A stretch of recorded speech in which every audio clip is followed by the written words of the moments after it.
Республикалық чемпионатта Алматы, Павлодар, Қарағанды мен Теміртау қалаларымен бірге Шығыс Қазақстан облысының ең мықты деген 8 командасы бақтарын сынауда. Додалы сайыстың ашылу салтанатында Теміртау қаласының балалар мен жасөспірімдер спорт мектебінің басшысы Қуаныш Тынбаев, КСРО-ның еңбегі сіңген жаттықтырушысы Валерий Елисеевтер сөз сөйледі. Татьяна Шматованың тәрбиеленушілері каратэ-додан өнер көрсетті.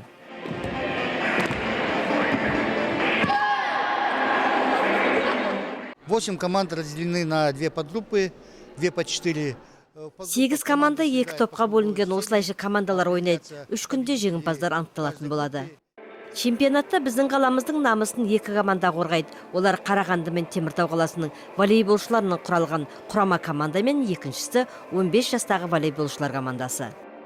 Біздің командамыздың алдында тұрған мақсаты осы чемпионатта өте жоғары деңгейде ойын көрсету. Осыған дейін біздің волейболшыларымыз турнирдің 2-ші орында келді. Енді біз командада қарағандылық мықты ойыншылармен толықтырдық.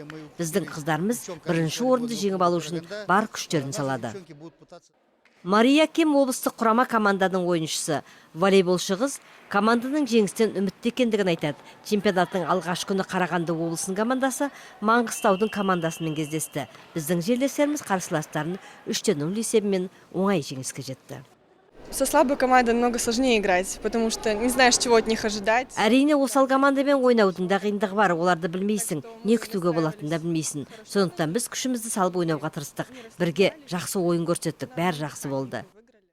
Бұл біршама уақыт үзілістен кейін болып отырған чемпионат. Алайда теміртаулық спортшылар бір сәтке де жаттығуларын үзген жоқ. Күніне 2 мәрте жаттығу жасап, шеберліктерін арттыруға тырысты. Міне осы даярлықтары теміртаулық волейболшы қыздардың осы чемпионатта да жеңіске жетулеріне көмек береді деген сенімдеміз.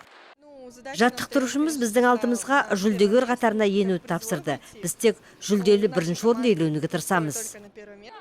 Сәбира Бекешева Солтүстік Қазақстан облысының Қуаныш командасының ойыншысы.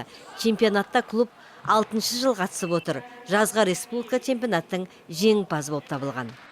Вот в осенний чемпионат мы приехали в Темиртау только за победой. Күзгі чемпионатта да біз Теміртауға келдік. Біз өзіміздің мықты екенімізді дәлелдеуіміз керек. Сол үшін бар күшімізді саламыз.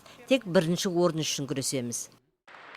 Сәбираның айтуынша, бұл чемпионаттағы жеңіске үміткерлердің бірі Қарағанды облысының құрама командасы. Павлодар мен Алматы қаласының командасы мықты саналады. Ал чемпионаттың жеңімпазы кім болады?